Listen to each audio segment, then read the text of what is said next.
ஒரு நடனம் அது வெறும் உடல் அசைவா மட்டும் இல்லாம ஒரு பிரார்த்தனையா ஒரு வழிபாடா இருக்க முடியுமா? முடியும். ஆனா ஒரு காலகட்டத்துல வரலாற்றிலிருந்தே கிட்டத்தட்ட அழிக்கப்பட்ட ஒரு புனிதமான கலை, அதுக்கப்புறம் சாம்பல்ல இருந்து மீண்டு வந்த கதை, அத பத்தி தான் நாம இன்னைக்கு விரிவாக பார்க்க போறோம்.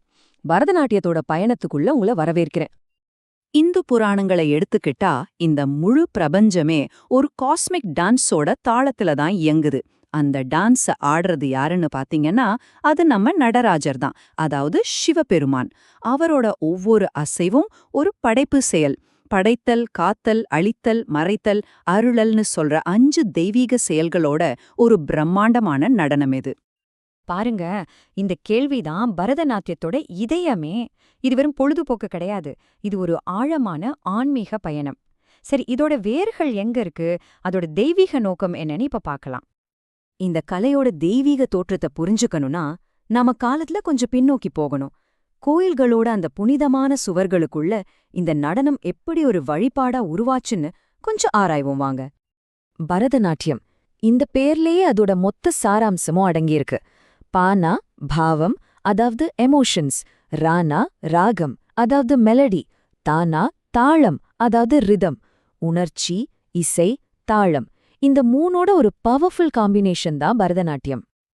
இந்த கலைக்கு ஒரு ஆன்மீக வீடு இருக்குன்னா அது தென்னிந்தியாவில் இருக்கிற சிதம்பரம் தில்லை நடராஜர் கோயில் தான். இங்க தான் நடராஜர் அவரோட ஆனந்த தாண்டவத்தை ஆடினதா ஒரு ஐதீகம் இருக்கு. பல நூற்றாண்டுகளா இந்த கோயில் பரதநாட்டியத்தோட துடிக்கிற இதயமா இருந்துட்டு வருது. இந்த புனிதமான கலைய கோயில்கள்ல ஆடினவங்க தேவதாசிகள், கடவுளின் சேவகிகள்னு அர்த்தம் வர்ற மாதிரி அவங்க தங்களோட வாழ்க்கையே கடவுளுக்காக அர்ப்பணிச்சவங்க. நடனம் அவங்களுக்கு பரம்பரை உரிமையாவும் இருந்துச்சு, கடமையாவும் இருந்துச்சு. சொல்லப்போனா அவங்க தான் இந்த கலையோட உண்மையான பாதுகாவலர்கள். முக்கியமா நாம புரிஞ்சுக்க வேண்டியது, இந்த நடனம் ஒரு என்டர்டெயின்மெண்ட்டுக்காக ஆடப்படல. இதுக்கு பேரு நித்ய சேவா, அதாவது தினமும் செய்யப்படுற ஒரு சடங்கு. இது தெய்வத்துக்கு செய்யப்படுற ஒரு வழிபாடு, ஒரு உயிருள்ள காணிக்கை. இந்த சடங்கு நடனம் எவ்வளவு ஆழமானது, எவ்வளவு துல்லியமானதுன்னு கொஞ்சம் கற்பனை செஞ்சு பாருங்களேன். நவசந்தி நிருத்தியம்னு ஒரு சடங்கு. அதுல கோயிலோட 8 திசைகளையும் அப்புறம் அதோட மையத்தையும் பாதுகாக்கிற தெய்வங்களை சந்தோஷப்படுத்த ஒவ்வொரு திசைக்குன்னு தனி ராகம், தனி தாளம், தனி முத்திரைகளோட ஆடுவாங்க. இது சும்மா இல்ல, ஒரு சிக்கலான புனிதமான ஒரு காஸ்மிக் மேப் மாதிரி. ஆனா இவ்ளோ புனிதமான ஒரு பாரம்பரியம் ஒரு இருண்ட காலத்தை சந்திக்க வேண்டியிருந்தது. ஒரு பெரிய கலாச்சார மோதல் வந்து இந்த கலைய அதோட வேரோட பிடுங்கி கிட்டத்தட்ட அழிவின் விளிம்புக்கே கொண்டு போயிடுச்சு. பிரிட்டிஷ் காலனித்துவ ஆட்சி வந்தப்போ அவங்களோட விக்டோரியன் ஒழுக்க நெறிகள் நம்ம கலாச்சாரத்தோட பயங்கரமா மோதுச்சு. தேவதாசி முறையோட ஆன்மீக ஆழத்தை அவங்க சுத்தமா தப்பா புரிஞ்சுக்கிட்டாங்க. இந்த புனிதமான கலைய ரொம்ப இழிவுபடுத்தினாங்க. இதுதான் இந்த கலைக்கு எதிரான ஒரு நச்சுத்தனமான சமூக பார்வை உருவாகிறதுக்கு முதல் புள்ளியா இருந்துச்சு. இந்த வீழ்ச்சி ஒரே நாள்ல நடக்கல. 19ஆம் நூற்றாண்டுல ஆரம்பிச்ச இந்த கலாச்சார மோதல் 20ஆம் நூற்றாண்டுல தேவதாசி ஒழிப்பு இயக்கமா மாறுச்சு. கடைசியா 1947ல ஒரு சட்டமே கொண்டு வந்தாங்க. அதன்படி கோயில் நடன பாரம்பரியத்தோட சட்டப்பூர்வமான அடித்தளத்தையே உடைச்சிட்டாங்க. ஒரு பழமையான கலை சட்டவிரோதமா ஆக்கப்பட்டது. இதோட விளைவு என்ன தெரியுமா?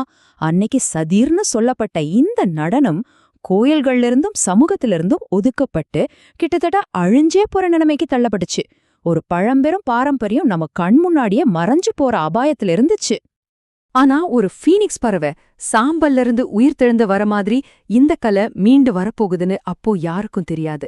20ஆம் நூற்றாண்டோட மறுமலர்ச்சி பரதநாட்டியத்திற்கு ஒரு புது வாழ்க்கைய, ஒரு புது அடையாளத்தை கொடுத்துச்சு. இந்த மறுமலர்ச்சிக்கு 2 பேர் ரொம்ப முக்கியமான காரணம். ஒருத்தர் வழக்கறிஞர் கிருஷ்ண ஐயர். அவர் ஒரு துணிச்சலான சீர்திருத்தவாதி. சமூகத்தோட அத்தனை எதிர்ப்பையும் மீறி அவரே பெண் வேஷம் போட்டு ஆடி இது ஒரு கௌரவமான கலைதான நிரூபிச்சாரு. இன்னொருத்தர் ருக்மணி தேவி அருண்டேல், ஒரு தீர்க்கதரிசி. அவங்க இந்த கலையை சீர்திருத்தி கலாஷேத்ரான்னு ஒரு புகழ்பெற்ற நிறுவனத்தை ஆரம்பிச்சு அதை உலக மேடைகளுக்கு கொண்டு போனாங்க. இந்த மறுமலர்ச்சியோட ஒரு முக்கியமான பகுதியா சதிர் என்ற பேரை மாத்தி பரதநாட்டியம்னு புதுசா பேர் வச்சாங்க. இது உண்மையிலே ஒரு புத்திசாலித்தனமான மூவ். பரத முனிவரோட பழமையான நாட்டிய சாஸ்திரத்தோட இந்த நடனத்தை லிங்க் பண்ணி அதுக்கு ஒரு புது அறிவார்ந்த மரியாதையை கொடுத்தாங்க. ஆனா இந்த மறுமலர்ச்சி அவ்வளோ சுலபமா நடக்கல. கூடவே ஒரு பெரிய விவாதமும் வந்துச்சு. அதாவது இந்த கலையோட ஆன்மா எது? இதுல 2 பெரிய கருத்துகள் மோதுச்சு. ஒரு பக்கம் ருக்மணி தேவி அவங்க பக்திய மையமா வச்சு ரொம்ப துல்லியமான ஒரு தூய்மையான வடிவத்தை உருவாக்குனாங்க. அப்போதான் சமுதாயத்துல ஒரு மரியாதை கிடைக்கும்னு நினைச்சாங்க.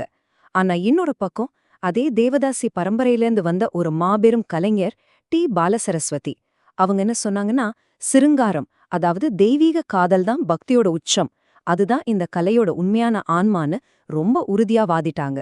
இது சும்மா ஒரு விவாதம் இல்ல, இந்த கலையோட எதிர்காலத்தை தீர்மானிக்கிற ஒரு சித்தாந்த போராட்டமா இருந்துச்சு. இந்த மறுமலர்ச்சி பரதநாட்டியத்தை உலக அரங்கிற்கே கொண்டு போச்சு. இன்னைக்கு இந்த கலை ஒரு புது உலகத்தை சந்திக்குது. புது புது வாய்ப்புகளையும் அதே சமயம் புது சவால்களையும் சந்திச்சிட்டு இருக்கு. இன்னைக்கு பரதநாட்டியம் அதோட எல்லைகளையெல்லாம் தாண்டி உலகம் முழுக்க பரவி இருக்கு. பெரிய பெரிய சர்வதேச மேடைகள்ல, பல்கலைக்கழகங்கள்ல இதுக்கு ஒரு தனி இடம் இருக்கு. சோஷியல் மீடியா மூலமா ரொம்ப சுலபமா மக்களை போய் சேருது. அது மட்டும் இல்லாம நடன கலைஞர்கள் வெறும் புராண கதைகளை மட்டும் ஆடாம இப்போதைய சமூக பிரச்சனைகளையும் அவங்களோட நடனம் மூலமா பேச ஆரம்பிச்சிருக்காங்க. இது ஒரு வாழும் சுவாசிக்கும் கலையா இருக்கு. ஆச்சரியமான விஷயம் என்னன்னா, இப்போ ஒரு புது ட்ரெண்ட் உருவாகியிருக்கு.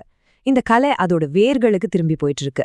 இன்னைக்கு நிறைய நடனக் கலைஞர்கள் பெரிய பெரிய மேடைகளை தாண்டி மறுபடியும் கோயில்கள்ல ஒரு புனிதமான அர்ப்பணிப்பா நடனம் ஆடுறத ஒரு இயக்கமாவே முன்னெடுத்துட்டு இருக்காங்க. சிதம்பரம் கோயில் இந்த மறையணைப்போட ஒரு சக்தி வாய்ந்த சின்னமா இருக்கு. இங்க நடக்கிற நாட்டியாஞ்சலி விழா உலகம் முழுவதிலிடமும் டான்சர்ஸை வரவழைக்குது. அவங்க எல்லாரும் நடராஜருக்கு நடன காணிக்கை செலுத்த இங்க வர்றாங்க. இந்த நவீன உலகத்துல சோஷியல் மீடியா ஒரு 2 பக்கமும் கூர்மையான கத்தி மாதிரி தான் செயல்படுது. ஒரு பக்கம் இது கலையை எல்லார்கிட்டயும் கொண்டு போய் சேர்க்குது, நிறைய கலைஞர்களுக்கு ஒரு உலகளாவிய பிளாட்ஃபார்மை கொடுக்குது. ஆனா இன்னொரு பக்கம் ஒரு நீண்ட ஆழமான ஆன்மீக அனுபவத்தை வெறும் சில நொடி வீடியோவா சுருக்கும்போது அதோட உண்மையான ஆன்மா செதஞ்சு போயிடுமோங்கிற ஒரு பயமும் இருக்கு. ஆக நாம ஒரு முக்கியமான கேள்வியோட முடிக்கிறோம். ஒரு புனிதமான கோயில் சடங்கா இருந்து அழிவின் விளிம்புக்கே போயிட்டு இன்னைக்கு உலக மேடைகள்லயும் நம்ம மொபைல் ஸ்கிரீன்கள்லயும் வலம் வர்ற பரதநாட்டியத்தோட இந்த பயணம், இது அதோட பாரம்பரியத்தை நீர்த்து போக செய்யுதா, இல்ல இது காலத்துக்கு ஏத்த ஒரு துடிப்பான பரிணாம வளர்ச்சியா? இந்த கலையோட அடுத்த அத்தியாயம் என்னவா இருக்கும்? பதில் உங்க சிந்தனைக்கு.